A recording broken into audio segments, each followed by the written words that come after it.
Hello students, Jai Shri Ram. So let us continue our chapter Basic Terms. Today is lecture 3. In lecture number 2 we have discussed the terms liabilities and capital. Now let us start with the term expenditure. What is expenditure? अगर plain words में कहें तो expenditure means खर्चा. Accounting term में देखें amount spent or liability incurred for acquiring asset or goods or services. It is incurred with a viewpoint that they will give benefit up to 1 year or more than one accounting year. On this basis, expenditure is categorized as. तो expenditure का मतलब खर्चा, कोई भी ऐसा खर्चा जिसका benefit हमें 1 accounting year और more than 1 accounting year तक हमें available रहता है. Amount spent or liability incurred. We have paid that expense in cash. हमने कुछ भी परचेज किया या हमने कहीं पे कोई भी खर्चा किया, फॉर एग्जांपल सैलरी, हमने सैलरी की पेमेंट की तो वो कवर हो जाएगा अमाउंट स्पेंट में. और लायबिलिटी इनकर्ड, हमने कोई खर्चा तो कर दिया लेकिन हमने उसकी पेमेंट ऑन द स्पॉट नहीं की, फ्यूचर में उसकी पेमेंट होनी है, but it will be included in the definition of expenditure. That's why we will include it in liability incurred, क्योंकि उसका ऑन द स्पॉट पेमेंट नहीं हुआ, फ्यूचर में हमने उसका पेमेंट करना है. फॉर एक्वायरिंग असेट्स, गुड्स और सर्विसेज. नाउ कोई भी एक्सपेंडिचर उसका यूज हम असेट खरीदने में भी कर सकते हैं. असेट खरीदने में उसका अगर हम खर्चा इनकर करेंगे, दैट मीन्स उसका बेनिफिट हमें मोर देन 1 ईयर अवेलेबल रहेगा. गुड्स और सर्विसेज में अगर हम कोई भी एक्सपेंडिचर करेंगे तो दैट मीन्स वो जो हमने एक्सपेंडिचर किया है उसका बेनिफिट हमें लेस देन 1 ईयर अवेलेबल रहेगा. हमने सैलरी की पेमेंट की, फैक्ट्री में वर्कर्स हैं, सुपरवाइजर्स हैं, हमने उनको सैलरी की पेमेंट की, that means we are availing their services, उसका बेनिफिट हमें लेस देन 1 ईयर तक रहेगा.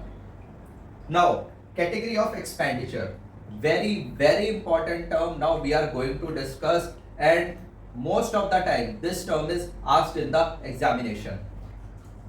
Category is capital expenditure and revenue expenditure. अब इन दोनों के बीच डिफरेंस को समझना बहुत जरूरी है, because this will be used in future chapters, coming chapters also. तो capital expenditure, it is incurred to acquire asset or improving the existing asset. कोई भी ऐसा खर्चा जिससे हमने नया असेट एक्वायर किया या फिर कोई हमारा एग्जिस्टिंग असेट है, हमने उसमें किसी तरीके की कोई इंप्रूवमेंट की, which will increase the earning capacity of the business.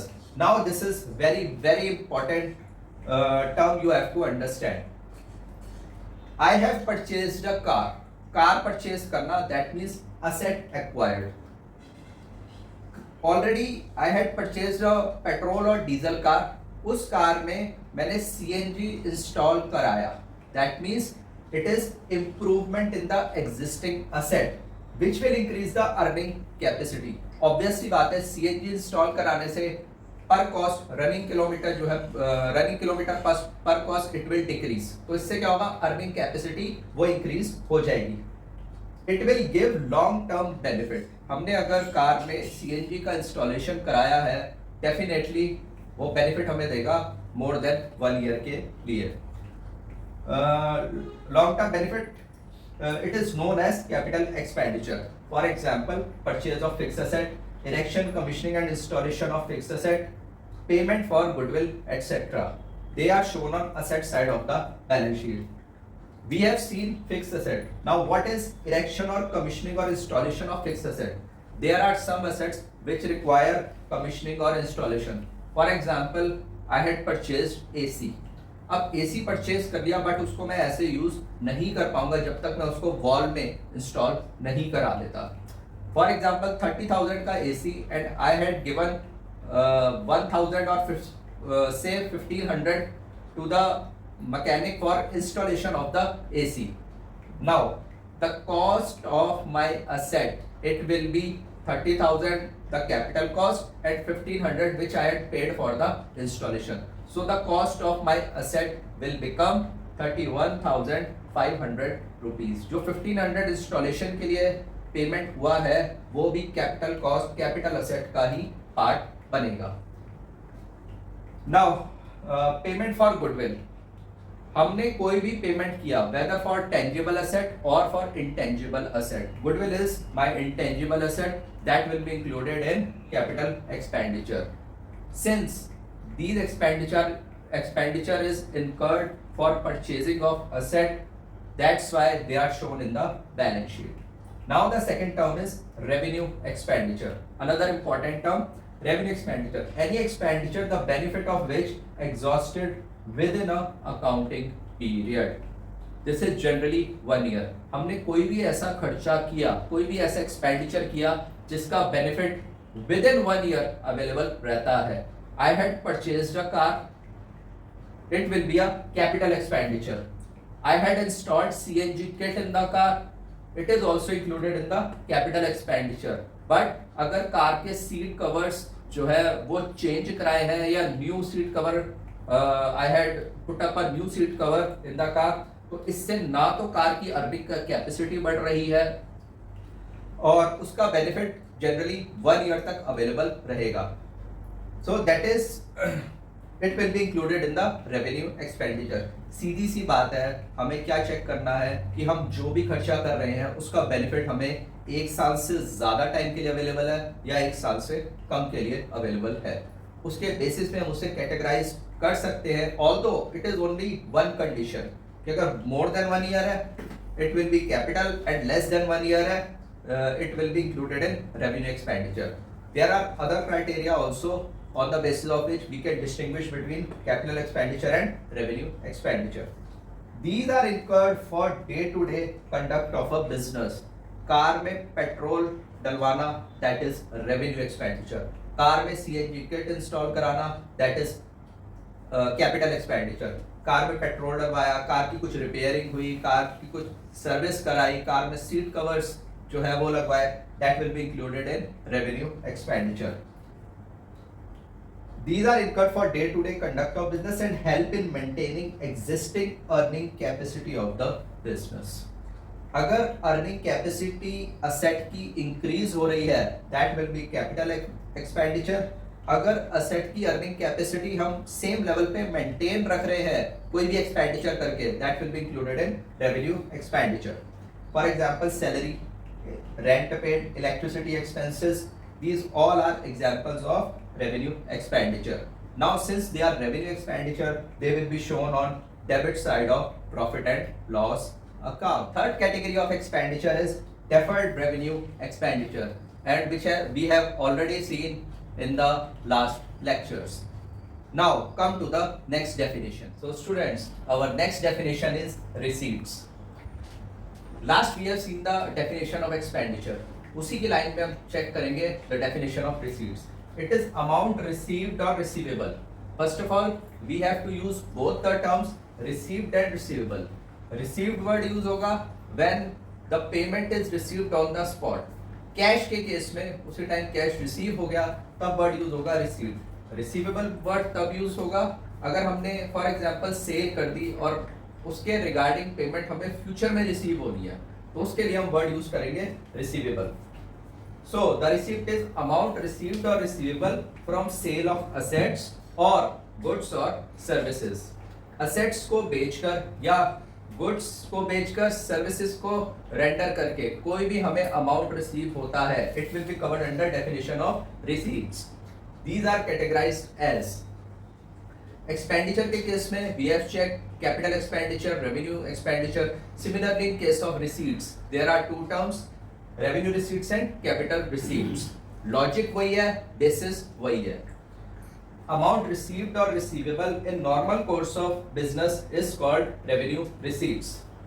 For example, amount received from sale of goods and services, interest on investment, rent received etcetera, these are recurring in nature. तो revenue receipts वो receipts जो कि हमें receive होती हैं in normal course of business. For example, मेरा अगर mobile का शॉप है, मोबाइल का बिजनेस है, मोबाइल सेल करके मुझे जितना भी अमाउंट रिसीव होता है it will be covered under revenue receipts.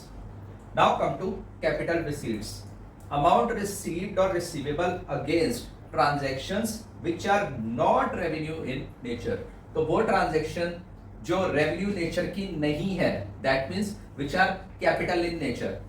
तो capital in nature means items और transactions which are non recurring in nature, वो डेली बेसिस पे नहीं होती।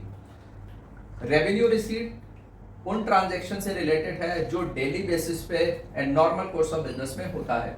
तो कैपिटल रिसीट्स में हमारी कौन सी रिसीट्स कवर होंगी? हमारी वो रिसीट्स कवर होंगी जो हमें रिसीव हुई है असेट्स को सेल करके।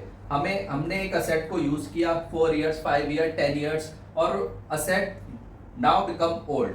तो असेट पुराना हो गया, यूजेबल फॉर्म में अब नहीं है, हमने उसको सेल आउट कर दिया।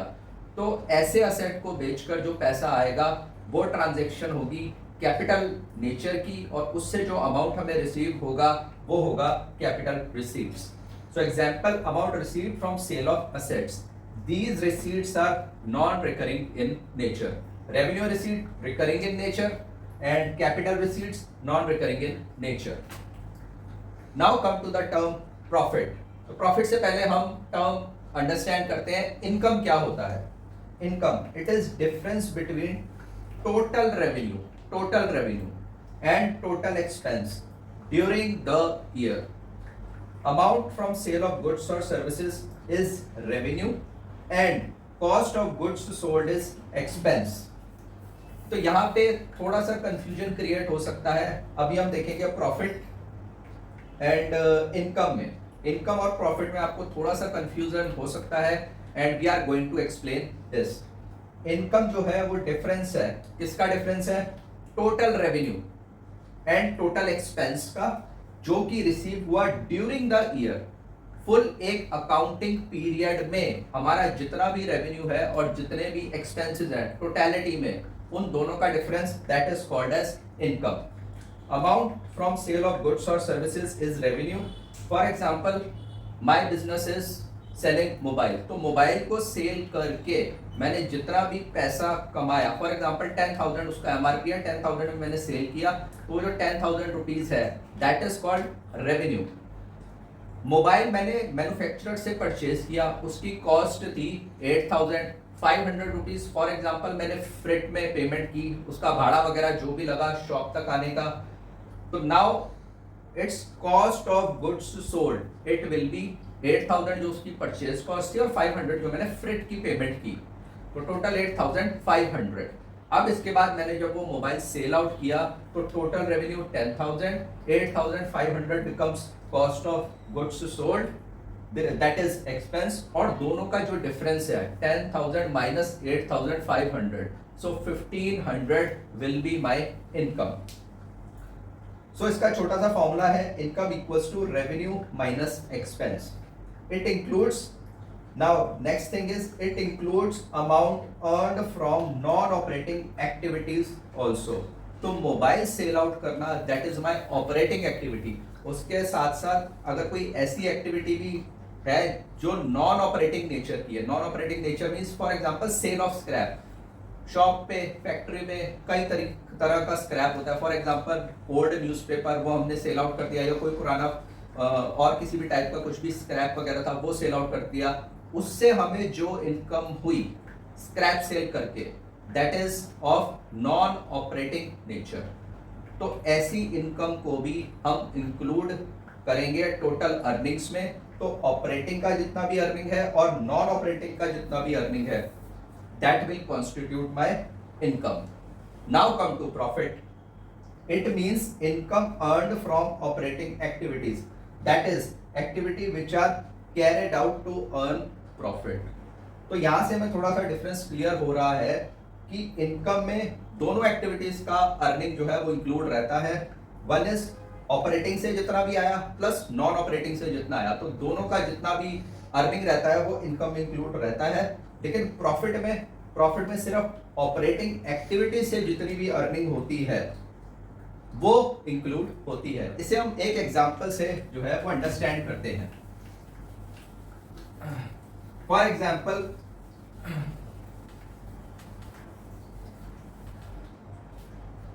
example, I am selling this marker. This is my one product. एक प्रोडक्ट है मार्कर, ये मैंने सेल आउट किया। फॉर एग्जाम्पल इसको जो सेल आउट किया मैंने उसे किया 25 रुपीज़ में। तो 25 रुपीज़ में जो मैंने इसको सेल किया that will be called as revenue. तो 25 रुपीज़ जो है वो इसका रेवेन्यू है। अभी हम चेक कर रहे हैं मार्कर का केस। रेवेन्यू, ये मार्कर मैंने खरीदा, मार्कर को शॉप तक लाने का कुछ फ्रेट वगैरह लगा, किराया लगा, भाड़ा लगा। For example that total expenses ₹5। सो ये जो दोनों का डिफरेंस है, दोनों से फॉर इट इज 20, तो जो दोनों का डिफरेंस है 5 rupees, this will include in, this is my profit. ये फिगर रहेगी प्रॉफिट की। अब इसके साथ साथ कुछ स्क्रैप वगैरह की भी सेल हुई, स्क्रैप से भी कुछ जो है इनकम जनरेट हुई। इसको हम नंबर ऑफ यूनिट से मल्टीप्लाई कर लेते हैं। फॉर एग्जांपल 100 यूनिट्स थे, तो टोटल रेवेन्यू जो था वो था 2500 का। उसी तरह टोटल कॉस्ट जो एक्सपेंसेस जो थे वो 2000 की, and my profit will B 2500 minus 2000, 500 का प्रॉफिट। अब इसके साथ साथ कुछ स्क्रैप सेल भी हुई, तो स्क्रैप में सेल की for example 100 rupees. So my income will be this plus this. ये जो प्रॉफिट वाला पोर्शन है दिस इज फ्रॉम ऑपरेटिंग, और ये स्क्रैप वाला जो पोर्शन है this is from non operating activity. Non operating activity, तो इनकम में दोनों पोर्शन इंक्लूड हो जाएंगे, 500 ऑपरेटिंग वाला भी एंड 100 रुपीज जो नॉन ऑपरेटिंग एक्टिविटी से अर्निंग हुई है। तो टोटल हमारी जो इनकम हो जाएगी दैट विल बी 600। तो ये 600 जो है this will be income, 500 will be my profit. अब ये तो उस केस में है जब मेरा जो है सिर्फ मार्कर को सेल आउट करने का बिजनेस है। इनकम की डेफिनेशन में एक वर्ड पे आप फोकस कीजिए, this is total revenue and total expense. अब मार्कर के साथ साथ फॉर एग्जांपल साथ ही मेरा साइड बिजनेस जो है वो नोटबुक का भी है। नोटबुक हो गया, पेंसिल हो गई, पेन हो गया, इरेजर हो गए, साथ ही साथ मेरा और प्रोडक्ट लाइन भी है। Marker is my one product line. Another product line मेरी नोटबुक, नोटबुक की भी प्रोडक्ट, नोटबुक भी बनती है। नोटबुक से फॉर एग्जांपल रेवेन्यू जो जनरेट हुआ, फॉर एग्जांपल 50 रुपीज की एक नोटबुक है, 100 नोटबुक्स, तो रेवेन्यू इज 5000 रुपीज। और वहीं पे मेरे total expenses including cost of notebook for example 30 rupees है। So my expenses for example इसको हम 40 रुपीज ले लेते हैं, 4000। So now in this case my profit will be 10 into 100, it will be 1000। अब इस केस में हम चेक करें कि प्रॉफिट कितना है एंड इनकम कितनी है। अगर जब हम प्रॉफिट की बात करते हैं तब हम बात करते हैं इंडिविजुअल प्रोडक्ट की। तो इंडिविजुअल प्रोडक्ट की हम बात करें तो मार्कर के केस में 500 का प्रॉफिट है, नोटबुक के केस में हमारा प्रॉफिट जो है वो 1000 का है।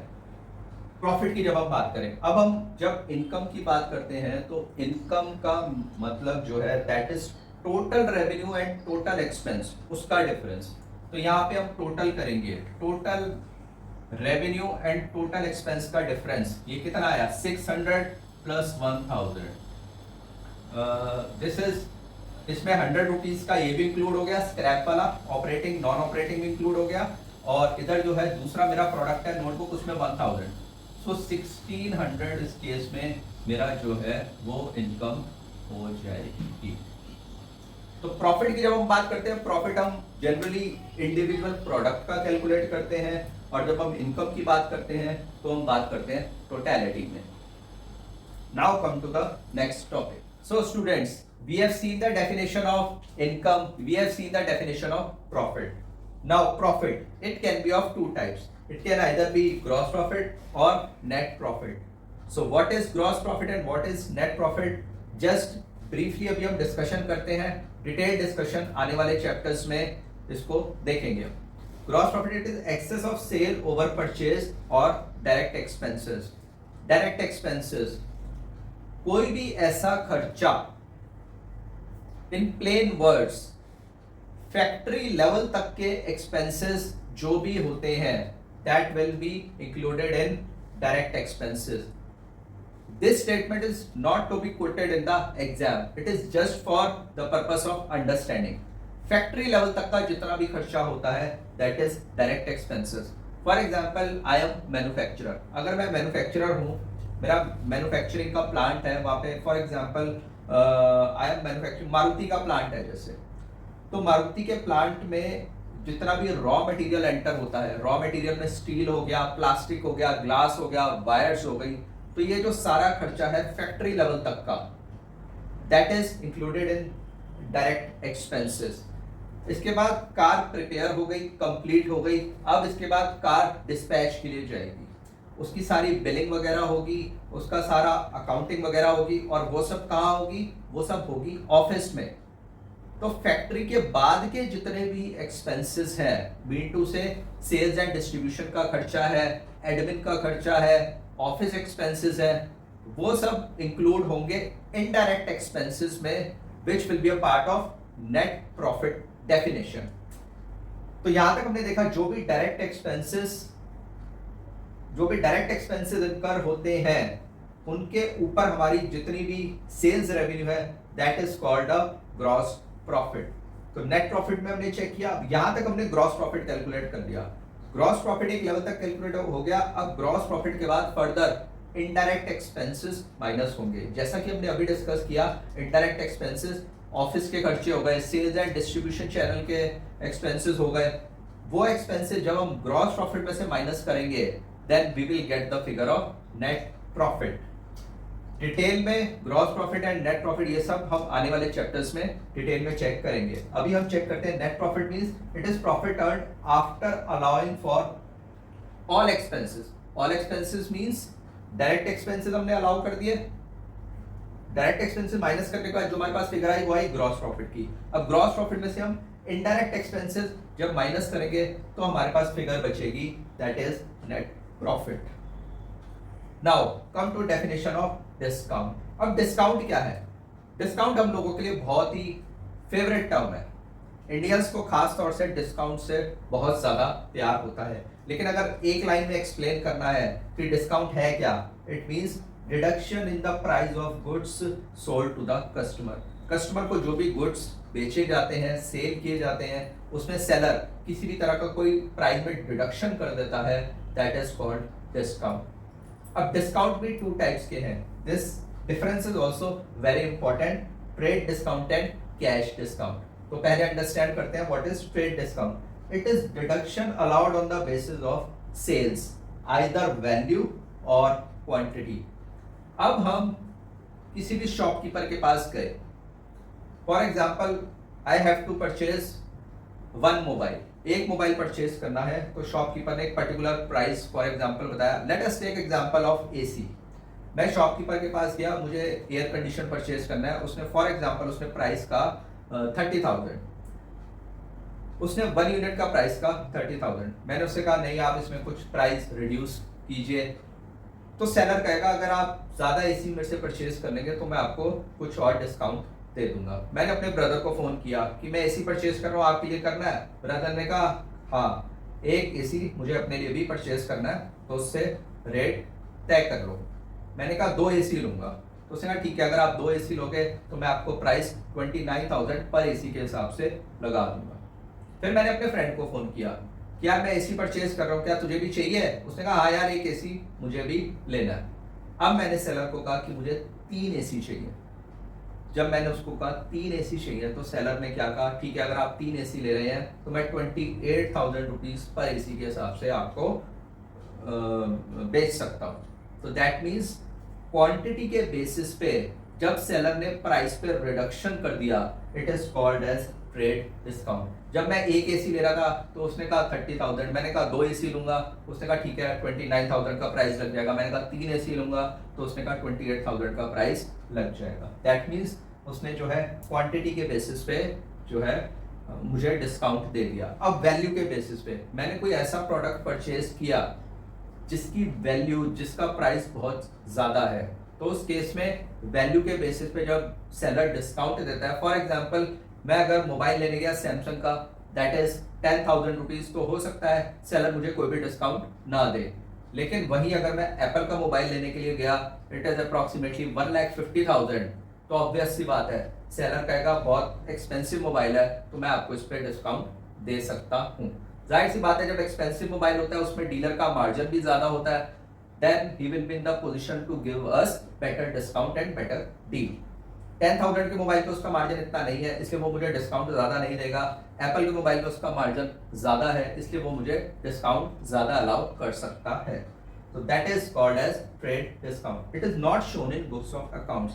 A very important thing about trade discount is it is not shown in books of accounts. अभी हमने एसी का एग्जांपल चेक किया, मैंने सेलर को कहा I require 3 AC, I have to purchase 3 AC, तो सेलर ने कहा मैं आपको 28,000 के हिसाब से इसका प्राइस दे दूंगा। तो जब फाइनल इनवॉइस वो मुझे देगा, इनवॉइस में वो 3 AC 30,000 माइनस डिस्काउंट 2,000 करके नहीं देगा, क्योंकि ये ऑलरेडी इनिशियल प्राइस का पार्ट है ये डिस्काउंट। तो वो जो इनवॉइस स्टार्ट करेगा वो इनवॉइस स्टार्ट करेगा 28,000 से स्टार्ट करेगा, और उसके बाद उसमें जीएसटी लगा के फाइनल मुझे बिल देगा। वो 30,000 माइनस डिस्काउंट 2,000 नहीं करेगा। तो दैट मीन्स जो ट्रेड डिस्काउंट है वो बुक्स ऑफ अकाउंट्स में कहीं पे भी शो नहीं होता। It is generally offered by the manufacturer to wholesaler and wholesaler to retailer. जाहिर सी बात है होलसेलर बल्क क्वांटिटी में परचेज करते हैं, सिमिलरली रिटेलर भी होलसेलर से परचेज करते हैं बल्क में, तो इस केस में जो है ट्रेड डिस्काउंट अवेलेबल होता है। Next is cash discount.